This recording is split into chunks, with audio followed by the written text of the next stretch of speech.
Okay, so this is going to be the WWE pay-per-view rewind for 2015. I have my brother here. I actually wanted him to come on for 1996, but instead we're going to do 2015 first. I don't know if we'll ever do 96 together. I might just do that by myself. But yeah, 2015. I thought this was a good year match quality wise, but you know, the engagement factor, like 1997 will be a perfect year where I think everyone was engaged.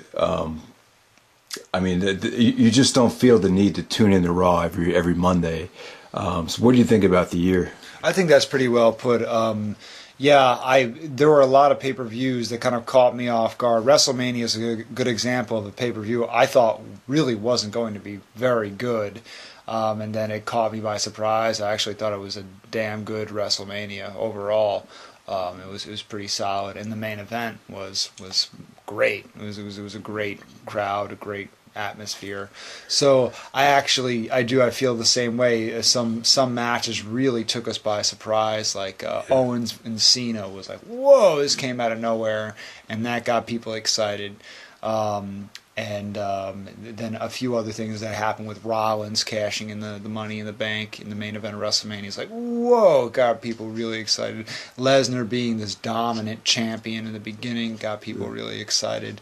What did Austin say? He was white hot, right? He's white hot. Yeah, he's white hot. But then, yeah, like these moments happen and they're surprising and they're exciting. But then, as you say, things kind of drop off. And then particularly in the last couple months. I mean, the Sheamus and Roman Reigns stuff was really tough to get into. Yeah, Vince McMahon is back on the show now, so he's trying his best to make people pay attention by putting himself. Yeah, but I think that's a mistake, though. It's kind of their fallback. I think it's really run its course to have these authority figures trying to get guys over. I just don't think it works anymore. Mm-hmm. I think the business is too exposed because, you know, we all know that Vince wants Roman Reigns to be the champion, or he wanted Cena to be the champion. So whenever Vince gets involved, I automatically can't buy it. See, I think it worked with Austin because there was just a lot of stuff behind the scenes that you didn't know at the time. You didn't know yet, right. So that's why I think it worked. But yeah, authority stuff just doesn't work in this generation. Not for you, not for me. Maybe for little kids. It might work for people who are tuning in now. Yeah. People who are getting into it. New fans, maybe. Yeah. I think so. I don't know. Let's talk about Roman Reigns first. He did win the Royal Rumble. Mm-hmm. A lot of people were pissed off about it. Some people thought it was even a bigger nightmare than the Batista thing. But you know, I mean, you got to give him credit though. I thought he had great matches with a lot of good opponents. And by the end of the year, when he won the title, I thought it was booked really good, and it felt like he really earned it. Yeah. However, though, I will agree, though, I think he needs a lot of work on the mic. There needs to be an added dimension to get people to care about him. I mean, he looks great. He really appeals to the women and the kids, but there's just still a lot missing right now. It was Sheamus too. I don't know. I mean, I think he's damn good. I think Roman Reigns is damn good in the ring, but he's got to have somebody across from him that's going to help him, you know, have like a really, really good match. Yeah, he had great opponents. You know, Daniel Bryan, Lesnar. You know, who else did he have towards the end? Well, I think Seth Rollins was in there. Dean Ambrose, Kevin Owens, even at one point, and now Sheamus. And the Bray Wyatt stuff was actually better than expected too. So give them credit. No, I actually give Roman Reigns a ton of credit. I think he's not a bad worker. I mean, awesome. Jericho took a lot of heat because he actually didn't mind Roman Reigns winning the Rumble. Then everyone was saying, "Oh, you're a corporate shield because you're supporting Roman Reigns." My problem with Roman Reigns winning the Rumble was that it was the way they did it and the way they booked it. Having Bryan get, you know, he was obviously the favorite. It seemed like they tried to get everyone out that was over just so Roman could kind of have... It backfired. Yeah. They thought that if they eliminate Bryan early, people would be like, okay, we got him. They were pissed. You know, had he got eliminated at the end, that would have made a lot more sense. And that's the problem with me with that Rumble. Just the way it was booked. I mean, I didn't have a problem with Reigns winning it. It's just the actual way it was booked was just very outdated and it was just a boring Rumble. It was a nightmare of a match. I've never seen people shit on something that bad in a long time. So hopefully they get it right this year. So. Yeah, let's hope. Let's hope. I mean, I hear Lesnar's supposed to win it this year, so that's what I heard. I don't know. Well, yeah. I mean, we could speculate all day about WrestleMania, 32, yeah. But yeah, So that's about it with Roman Reigns. You know, I think he had a tough year, but you know, he could have easily folded, and I think he, I don't know. I think he showed a lot of perseverance. You know, to win the title the way he did. I know a lot of it had to do with the booking, but I think he proved a lot of people wrong as far as his in-ring ability. But I think mic skills is the biggest problem with Roman Reigns. But yeah, let's move on. MVP race. I mean, let's talk about Seth Rollins. I think he would be most people's MVP. However, though, I think this is a very tight MVP race between Rollins and Cena. I mean, I don't even know how far back we have to go to find an MVP race this close. You know, I can't really think of one year. Maybe 1997 between Austin and Brett. Maybe that will come close. But yeah, talk about the Seth Rollins year. I mean, what was it wasn't all great though. I mean, what would you say looking back? Just because he won the WWE title and he cashed in the main event of WrestleMania 31, the first time that anyone's ever done that, to cash in the main event of a WrestleMania. I mean, that's not just the 2015 moment. That is a WWE, you know, pro wrestling history moment. I mean, it was crazy. The crowd erupted, and it was an awesome moment. It was done. It was perfect. I don't think I would have changed a thing about that. His match at the Royal Rumble. I mean, he really showed like that he belonged in the ring with Lesnar and Cena. Yeah, that's the cool thing about triple threat matches, because you can kind of see who performed better than the other guys in a triple threat match or a fatal four way. Yeah. And they were all great. They're all great. But I felt like Rollins, you know, it was his match. Yeah. He seized the moment. It really reminded me of the some of the matches he had against Nigel McGuinness. Mm-hmm. Just kind of like, you know, it was like a breakout match for him. Right. Like he's so athletic. He's so agile. He's a really good athlete, really good wrestler. I think becoming the cowardly heel, getting that treatment, unfortunately kind of stilted him in some of his, like, in terms of like him being able to do the things we know he can do. Yeah, I mean, it got off to a slow start. People were really pissed after the Ambrose match when Ambrose won the belt, and then they reversed the decision. Like, a lot of people were just like, the Reign is just not delivering at that point. But then I think during the summertime, once he started feuding with Cena and he broke Cena's nose, I felt like that's what kind of turned things around for him. His last couple months, he really got hot, I thought. And I still can't believe Cena shattered his nose and then had it. Bret Hart actually was kind of critical of Rollins. He actually said that he's a great wrestler, but he can't make mistakes like that. Yeah, that's I didn't really hear a lot about the fuck up of him, if it was a mistake or not, because they did such a good job of playing it up as like it was real. Yeah. So I don't know. Yeah, but that was pretty nasty though. Let's also keep in mind, yes, he beat Cena in SummerSlam, and he also, while he lost to Cena, he lost the U.S. title to Cena at Night of Champions. Then he beat Sting, and that was a match where Sting went out. You know, where Sting got hurt. So Sting really got hurt there? Yeah, I believe so. I think he got a concussion. Oh, that's terrible. Yeah. But let's keep in mind, I think in terms of like big moments, I think Rollins. This was his year. I mean, the MVP. Even though Cena probably had better matches, like he probably had more depth as far as, you know, match quality goes. But, you know, Cena's had so many of these years recently. It doesn't stand out as Cena's year. It's really Rollins. No, not in terms of big moments, but I think if in terms of match quality, you can argue that Cena's the MVP because Cena had matches on Raw with the U.S. Championship invitation, the Open Challenge, that were just so awesome. So good, yeah. And he didn't have that limitation with the booking of a cowardly heel, you know. Right. Yeah. Right. I mean, he was in these face versus face matches with, you know, Neville, Sami Zayn. The Cesaro matches obviously were the television matches of the year, probably. They were great. They were really good matches. So good. But yeah, you know, while we're on the topic of Cena, you know, the incredible year that he had, I do feel like even if you push Cena to the U.S. title, you know, sometimes he was having like the first match of the pay-per-view. Like, no matter where you put him on the show, I realized he seems to always be the main attraction. Yeah. And the problem with him not being a heel I feel like it hurts the top babyface and then it hurts the top heel, because no matter what, you know, the top heel can never be the top heel because it's always Cena, and the top face can never be the top face because, you know, Cena's always going to be the top face. Mm-hmm. So I feel like for him, for things to really open up for people, the heel turn I really think it's needed. I think it's what the company needs for people to feel engaged, and it's holding other people's back from reaching their full potential.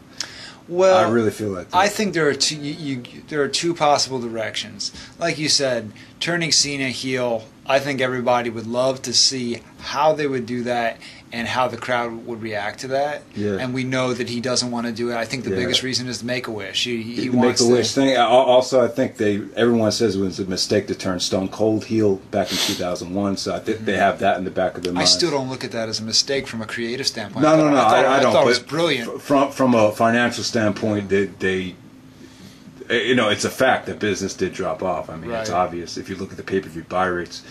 I still wonder that maybe that's a conversation for another time, but I still wonder if how do we know that would have made a difference? You know, I don't. You don't know, because Austin felt like he was getting stale. Yeah, right. I mean, how much longer could he have went with that character? I don't think much longer, to be completely honest. But back to the Make-A-Wish stuff. I don't like, if that's his main reason. It's not a bad reason. It's actually a good reason. But there's no law in the Constitution that says you have to be a babyface to do the Make-A-Wish stuff. Yeah, but fewer kids are going to want to see I don't buy John that Cena. I really don't. If he's FUing Michael Cole and he's FUing Lana and he's FUing Lillian Garcia, and, you know, it's called attitude adjustment. I'm sorry, kids. But at the same time, here's the other direction the company could go in. And I feel as though this is happening with the fans, whether they like it or not, is they don't care about faces and heels. And this is something they've been talking about for years, but, you know, people who show up to boo Cena will boo Cena. People who show up to cheer him will cheer him. Same thing with Lesnar. Lesnar wasn't necessarily supposed to be a face. No. The crowd just took over and cheered him like crazy, and it just spread like wildfire. You know, but you know, if you want the product to become engaging, I feel like that's the biggest. That's what you have to do. Because this guy has incredible amount of talent, not just in the ring now, but obviously we know on the mic, and he hasn't been able to showcase that to his full potential in almost 13 years now, and it's a shame. It really is, especially now that he's approaching his 40s. And I know the conversation of Cena turning heel is played out, but at this point, I just think it's kind of selfish on his part and even the company's part not to make the move. I really do, because I think it's hurting everyone else financially. I really do. I really feel that way. Maybe someday it'll happen. I would love to see. Because even though Rollins was the champion, I felt like he had trouble getting the type of heat that he should have gotten. Mm-hmm. Right, and like as I mentioned, after he went out, they were cheering for him. Yeah. Fans were cheering for Rollins, him. Especially against Kane. Which makes sense, because usually that happens. The fans will respect Rollins and respect what he can do in the ring. Yeah. But if you're a really hated heel, you know, then you don't get cheered when you get tossed out. You know, if people really hate you, they're happy that you got hurt. You know, going back to the old days, the 70s and the 80s, you know, people wanted to see Ric Flair get killed. You know, they hated him so much. I know, you don't want to see someone like Rollins get hurt. No, because the way he tore his knee up was pretty bad. I mean, you just have to wonder if he's going to end up being like a Derrick Rose, where, you know, you're the MVP one year and then you totally fall off the map. I mean, he really fucked up his knee pretty bad. Actually, I can't think of an injury that bad in the NBA where someone blew their knee out like that since like 2007. It's been a while since you've seen an injury that bad. And most people would say, oh, it's just a freak thing. You can't look too much into it. You can't look too much into the schedule. Yeah. But I don't know. He was wrestling Kane, and I just think it's a lot of pressure on someone as athletic as Rollins to all of a sudden start working with a part-timer who is over 300 pounds. I think that's a lot of weight for the knees to manage. And I think Rollins has to know his own strength. Yeah. And going back to his Ring of Honor days, his natural body type, he's a very skinny guy. Yeah. He put on a lot of muscle in his WWE days, but it's not in his bones. Like Cesaro is just freakishly strong. Yeah. He could probably lift Kane as much as he wants. Just a strong guy. Same thing with Cena, but not Rollins. Rollins should, he belongs in the air. Yeah, And you have to wonder how this injury is going to affect him when he comes back, because like Derrick Rose, he relies on athleticism and explosiveness and right. a lot of aerial stuff. So it's a terrible injury, but I don't know. I don't think an ACL tear or blowing out your knee is that devastating for wrestlers as it is for basketball players. One thing I just forgot to say, but I will say I think Rollins, because he's smart too, he'll find a way. But my biggest disappointment, my biggest disappointments of this past year was them taking away and banning the curb stomp. Oh yeah, and it definitely hurt his reign too. Because there was some of those matches where you just kind of like, you need to.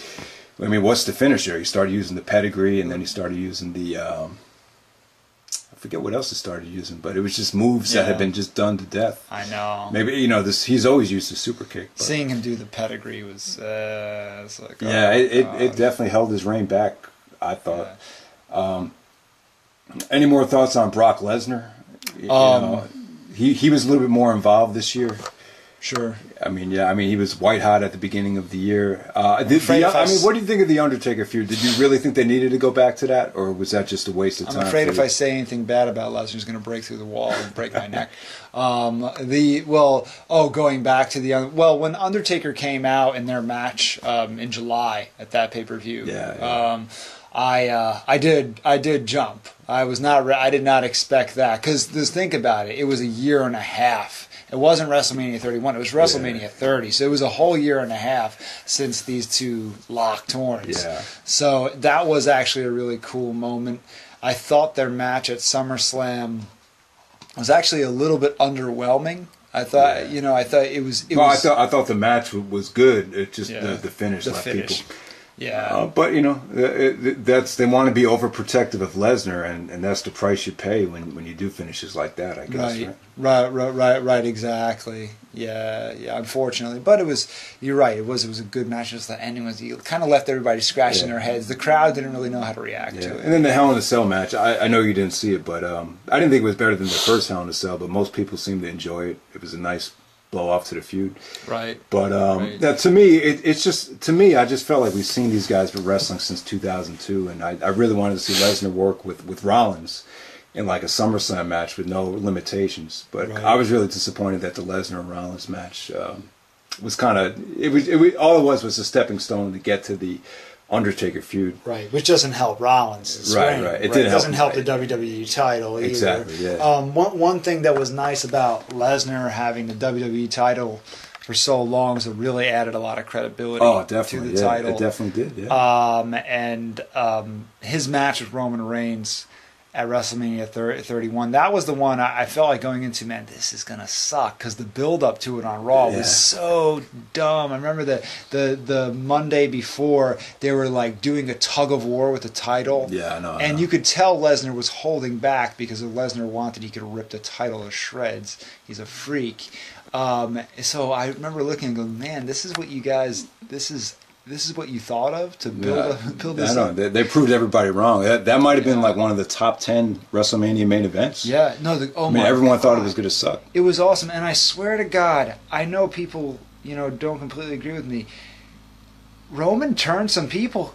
I swear to God, he must have turned some of the people in that crowd on his side. No, I thought he did. Or he took the people who showed up to root for him, and he made them get louder. And I was like, I can't believe it. He's doing it. Son of a bitch is doing it. He's getting over. Well, it was little by little. He's getting over. It was so well. It was so well done.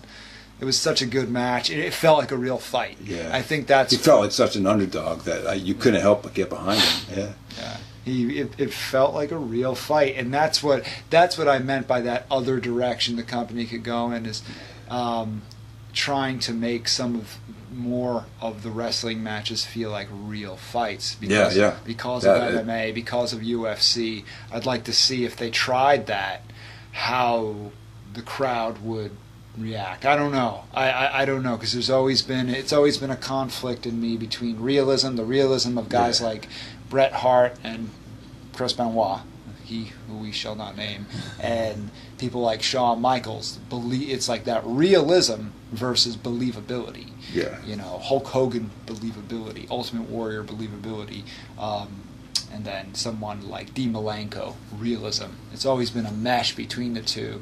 Yeah. But I feel like Brock Lesnar brings in that like incredibly realistic, like nobody can beat him sort of deal. You know. Yeah. So That was great. that was cool.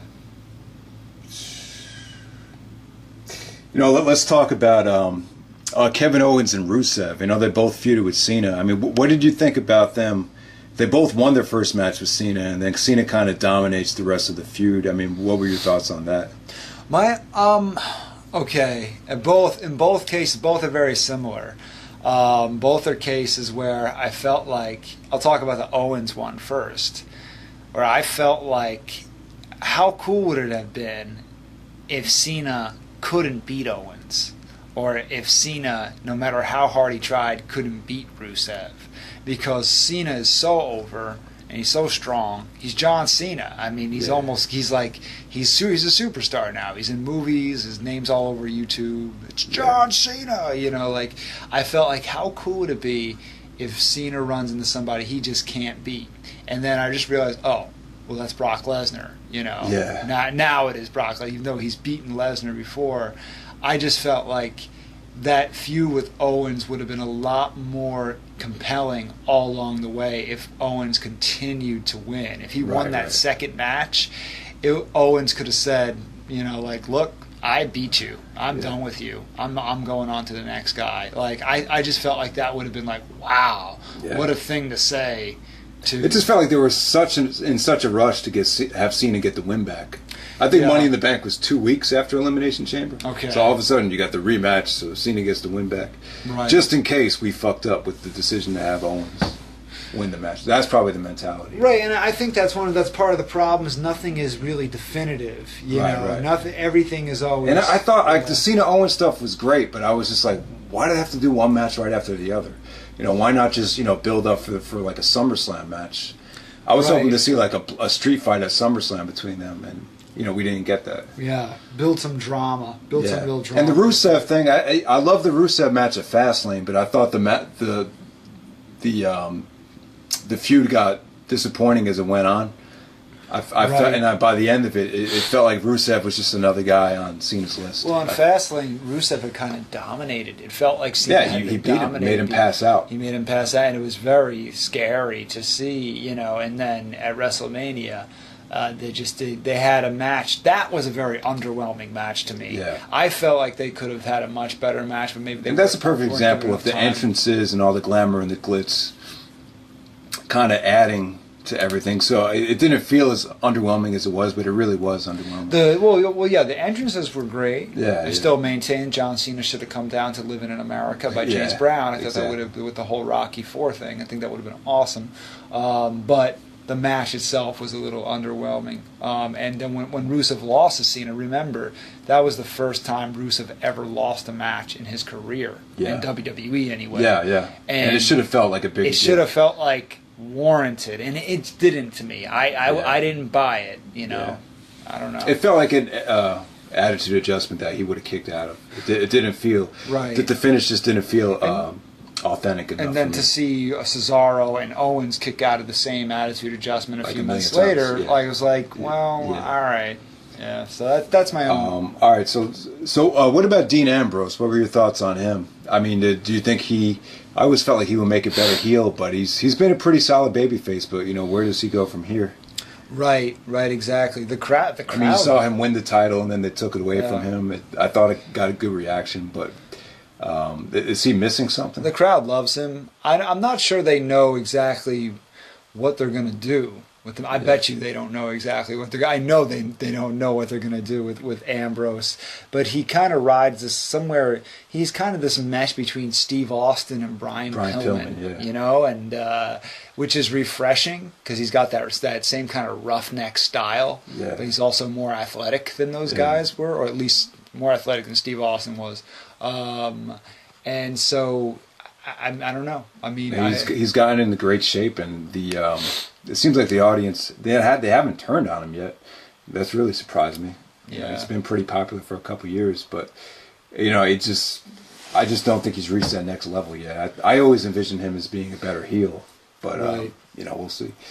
Everybody's a better heel, in my opinion. I'm still not a huge fan of Bray Wyatt. To me, this year is more of the same stuff. I wasn't a big fan of the Undertaker thing, but I do think that it really gave the Lesnar title match an assist to have Bray actually lose to Undertaker. It kind of made it seem like beating the Undertaker. It's such a unbelievable effort to actually beat him, and then you have Lesnar follow that. I thought it brought more a better atmosphere to the main event of WrestleMania. To actually have Undertaker and Bray go before the main event. Yeah. You agree with that? Oh, yeah, absolutely. Yeah. To have Bray Wyatt and Undertaker go before Lesnar. And Roman Reigns, yeah. Oh, they better. Yeah. They better. If they put Bray Wyatt and Undertaker... No, I wasn't saying that should be the main event. I'm just saying having that go right before the main event made the main event feel even more special. Even more, okay. Because it's like, you can't beat the Undertaker at WrestleMania, but this is the guy that actually beat him, and he's in the main event. I thought that made the main event feel more special. I didn't view it that way. I'm just looking back on it but now. I think maybe it was a good move to have Undertaker actually beat Bray Wyatt. Right. Because of that. Because I was going to say that he should have taken the year off.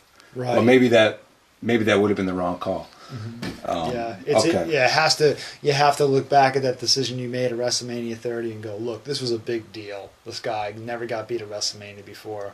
You can't just have Bray Wyatt do it. And, right. Now next year I get to do it. You know, it's like it just wouldn't. I noticed you have New Day down on that list, and that's why I got distracted because I'm like, I love those guys. They had a great year. They really brought a lot of life to the tag division, especially that match at TLC. And you don't really hate them, and they're kind of annoying, but you don't really look at them like they're your stereotypical black people, or So it's just something really refreshing about them. Right. Right. No, it's not like you look at them like the Nation of Domination. No, they're not like. Right. That's why when they put them together, you kind of had that kind of feel like, what are they going for here? Like, okay, obviously these three African Americans. Like, what are they going for? It's so much more creative and different than like a I'm black and I'm pissed type of thing, which was what The Rock was totally against when he joined the Nation of Domination. But these guys are really, this is like the all-black stable that I think I've been waiting for. Yeah. But I just feel like they just need just an extra edge to kind of get them over the top. Mm-hmm. I think they feel a little bit too much like a comedy act, but hopefully they can overcome that. I like it. You like it, yeah. I really do. I just think it's refreshing to see guys go out there and have a lot of fun. Yeah. And make the fans want to have some fun. So the fans are laughing with them, laughing at them. They're just stupid, and I love it. I love it. It's kind of like when DX would go out there and just be stupid. They bring that same kind of flavor, only it's PG. You know, so I think that they deserve a huge nod for 2015. All right, and final guy I want to talk about is Daniel Bryan. I mean, this is an absolute nightmare for Daniel Bryan fans. Didn't win the Royal Rumble. As soon as he won the IC title, he had to vacate it due to a concussion. I mean, is this the end for Daniel Bryan? I don't even know. I hope not. We just saw that movie Concussion, and I kept thinking to myself, I remember those Ring of Honor matches where he and Nigel McGuinness used to just like headbutt each other. Yeah. And I think to myself, oh man, you take as much time as you need, D-Bry, because I mean, part of me feels like I love Daniel Bryan. I love Bryan Danielson. Like he comes on Raw, and I'm just like, oh my god, I feel like he could chop down a mountain. Like he's my favorite. I'm a fanboy for Daniel Bryan. I don't mind admitting that. But hearing that he's continuing to have neck issues, it's just like, man, I don't want to see another one of my heroes go down that road, like what happened with Chris Benoit. Now I can't even talk about Benoit without the biggest difference between Benoit and Danielson was Benoit. He didn't change his style after the neck surgery, and even Pro Wrestling Illustrated even said you have to wonder about the long-term effects because he hasn't changed his style, and we know what happened. But I think Danielson is smart enough, and he's shown in the past that he can change his style. He can work a slow, methodical style and make it entertaining and make for good storytelling. So I think he can come back from it. In the WWE, you don't have to wrestle a reckless style and give someone a million German suplexes in every match. So I think it is doable. But the question is right now, how bad is it?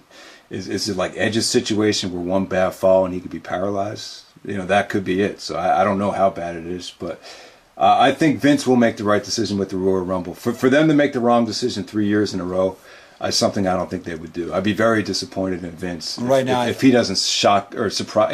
Give us something to talk about after the Rumble instead of everyone being negative and crying and bitching and complaining and whining about it. Yeah, I think a fire's lit under him right now because of the ratings drop. So I think so. I think the Rumble should deliver. You mentioned the ratings thing. Let's talk about Sheamus. Was this Sheamus's last chance with the title? I think it is. I really don't think you could go back to Sheamus.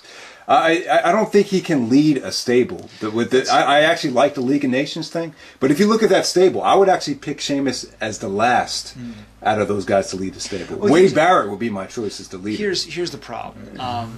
Seth Rollins went down, and so from a creative standpoint, Roman was supposed to continue to feud with Seth Rollins and Seth Rollins guys, So they use what they had. As far as Sheamus being done, I think the problem you run into is you've got a lot of these guys now who are in great shape. Sheamus is in great shape. He's not that old.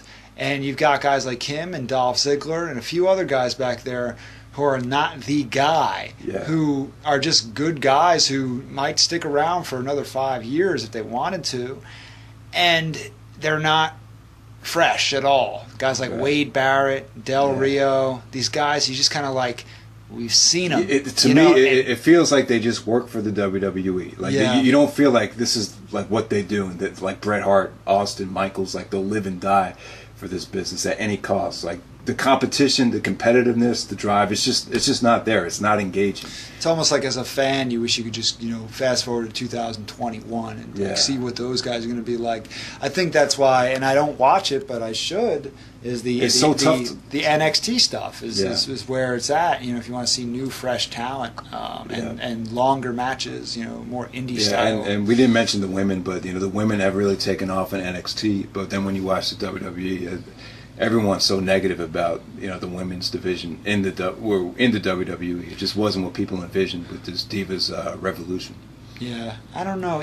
Honestly, it has a lot to do with that 3-hour show. It's 3 hours, and a lot of it feels like filler, and I think people know that. And so I think not a whole lot of risks are being taken. They need to take some more. It's a shame though. Everyone's. I will say just regarding the Divas. The night when I couldn't believe she said it when Paige mentioned Charlotte Flair's brother. It was David Flair. David Flair. Yeah. When he died.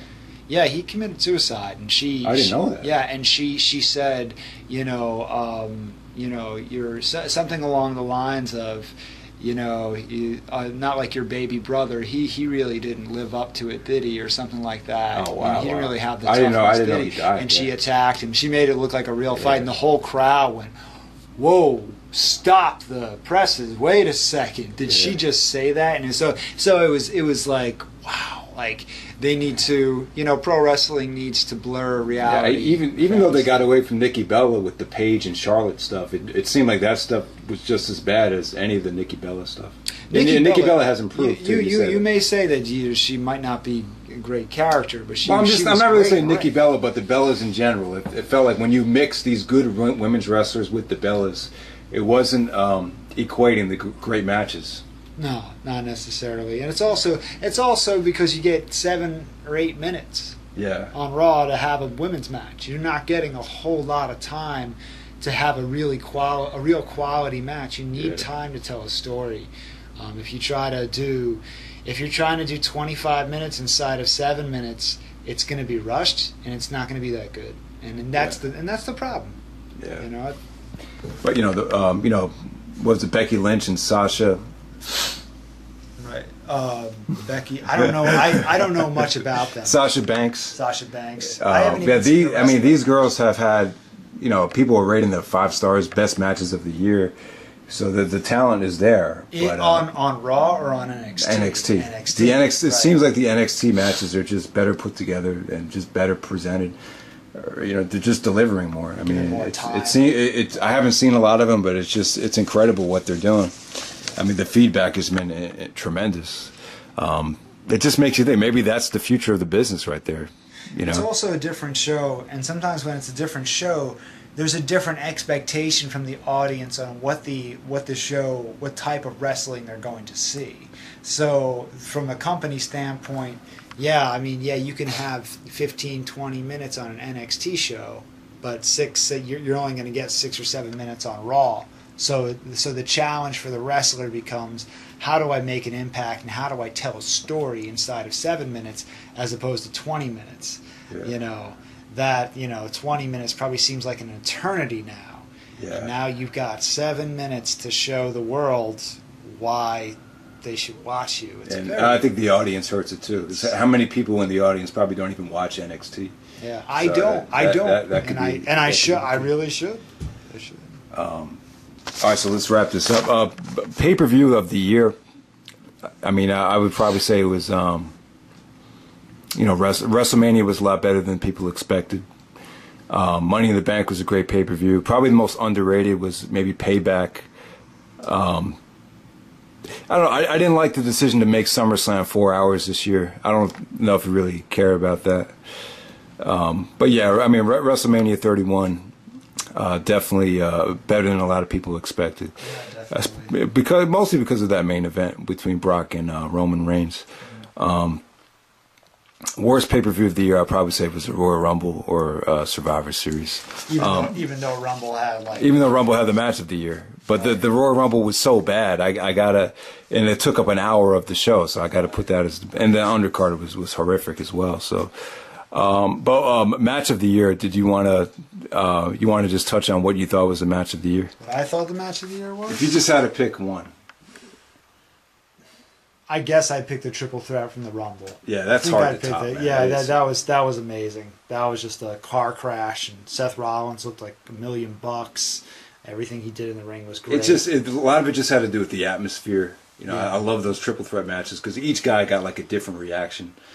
All the characters are very well established too. Right. And it was just incredible, man. Yeah, I think Roman Reigns and Lesnar at WrestleMania is a close second, just because once again the atmosphere was great and the build of the crowd and the story they told. And it was cool how it got dark when the main event started. I think that helped as well. Yeah, I thought that main event had a lot of assists going into it and definitely helped. That's true. Yeah, because the outside shows are a little weird. You know? Like the Orton and Rollins match. I thought that was hurt because it was too sunny out. I felt like a bass at the beach, like Road Warriors, or Road Wild, or something like that. It reminds you of or WrestleMania, even WrestleMania 9. It just has bad history. Yeah. But so